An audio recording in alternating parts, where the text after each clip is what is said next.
What's up and welcome to My Point of View. I am your fat and opinionated host, and the moment we have all been waiting for is finally here. The affidavit has been released, and we are getting all types of interesting and, I'll be honest, downright jaw-dropping information from these documents. Now, instead of boring you all and just sitting here and reading through 19 pages of documents, what I'm going to do is I'm going to pick out the parts that really stick out.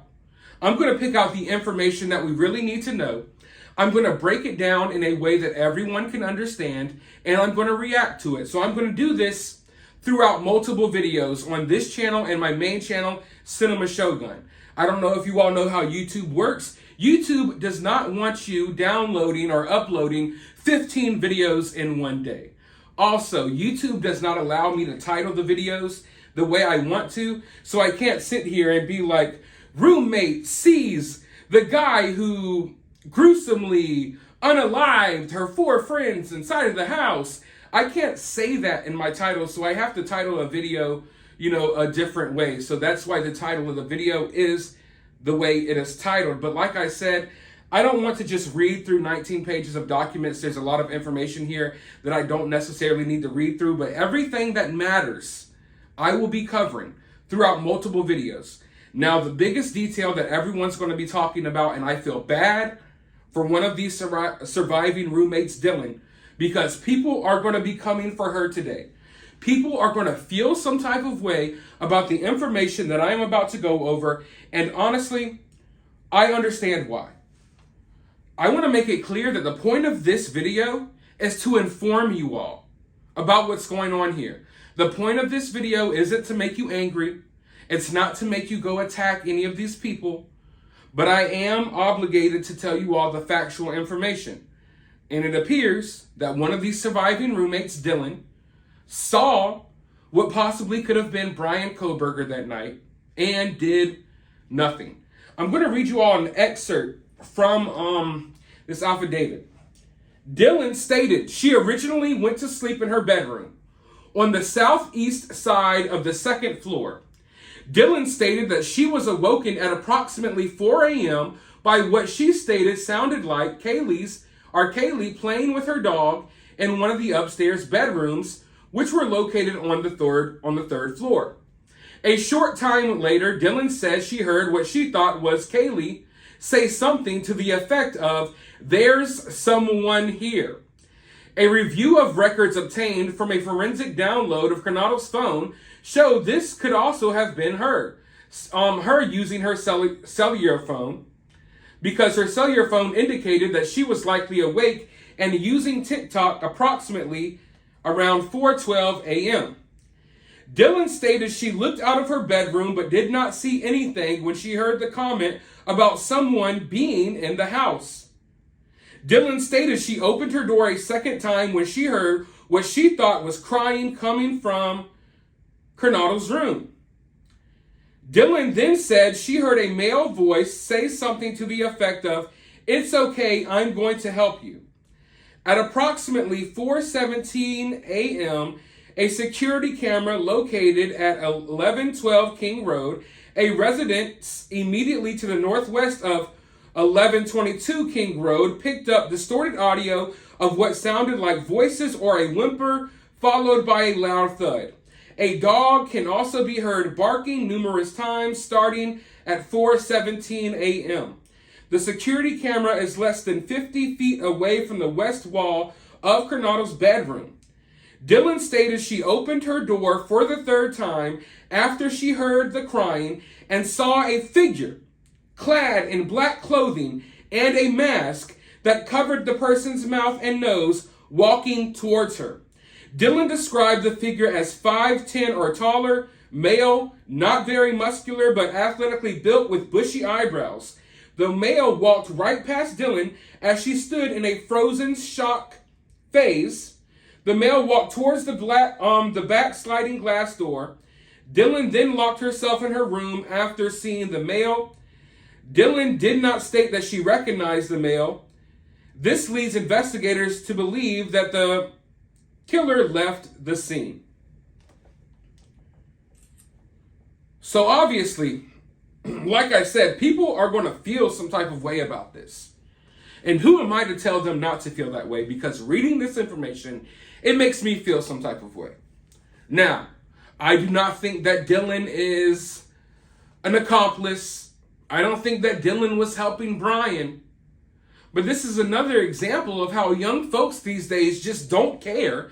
They're so out of touch with reality. They're so worried about everything else that I don't know if they even process what's actually happening in front of their eyes sometimes. You hear someone in your house yelling. There's someone in here. You hear thuds. The dog is barking. You hear cries. You walk out of your room and you see a masked stranger leave your home, and what do? You go in your bedroom, close the door, lock the door, and you go to bed, and you don't come out until 12 o'clock the next day? What the hell is going on here? I'm sorry, I'm getting fired up. I don't want this energy to be directed at Dylan because I'm not trying to blame Dylan for anything, but what in the hell, people? In what world do you hear this stuff going down? You literally, with your own eyes, see a masked person walk past you and leave your house, and you don't call the cops? You don't, I don't know, maybe walk upstairs or go look to see if something has happened? No, I'm going to lock myself in my room, and I'll come out maybe tomorrow afternoon, and then I'll see what's going on. Like I said, I'm trying to, I want to be respectful. I don't want to point any fingers at anyone. I'm frustrated by this situation. And I think everyone will be frustrated by this piece of news. Like I stated, I am not trying to come for this young woman.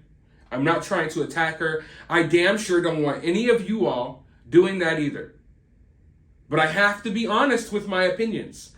I'm not going to bite my tongue for anyone. And this is just absolutely ridiculous.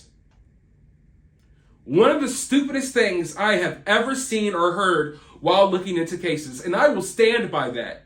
You may feel some type of way about that. Like I said, I'm not trying to offend anyone, but this has to be one of the stupidest things I've ever seen in one of these cases, where you literally hear commotion upstairs. You hear crying, you hear screaming, you hear someone say that there's someone in the house.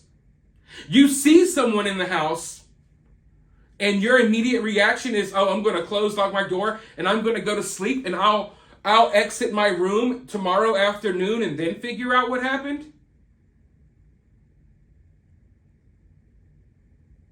I don't understand it. For the life of me, I do not understand it. Now, the description she gave definitely matches the description of Bryan. I believe it was Bryan. I believe they have enough evidence to prove that it was Bryan. And we're going to go over that evidence in the next videos on this channel and on my main channel, Cinema Shogun. We're going to be digging through all of this stuff. But right now, I can't help but feel like this situation could have been ended so quickly. We didn't have to sit here for weeks on end trying to figure out who did this. All of these innocent people who were blamed, they didn't have to go through that. All it would have taken was one phone call that morning. And I believe Bryan would have been caught way sooner. How do you see this guy with your own freaking eyes and just not say nothing? Now, I know this was a party house. I get that. I get that this isn't like your normal everyday home. You know what I mean? So maybe they're used to seeing people walk in and out. They're probably used to some loud noises.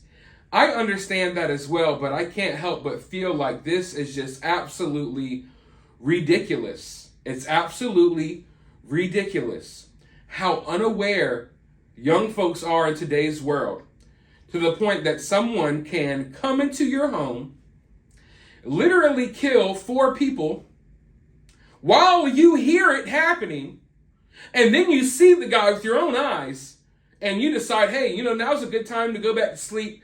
I'll wake up tomorrow and see about it. It's ridiculous. I don't even know what else to say in this video because I'm going to keep repeating how ridiculous this sounds.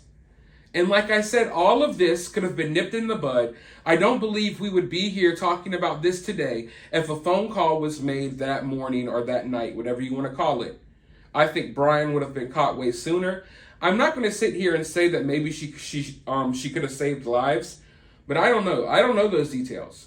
Maybe if paramedics were able to arrive on the scene relatively close to when this happened, maybe. But I think Bryan probably made sure that, he handled all of that. But I don't know. And I don't even want to really go over those possibilities because it would just frustrate you even more. But these are the details that are coming out in this affidavit. We also know how Bryan got caught. We know of some items Bryan left behind. Like I said, we're going to go over all of that. But for right now, let me know your thoughts about this detail down in the comments below. While you're down there, hit the thumbs up, hit the subscribe, ring that notification bell, and I will talk to you all in the next video.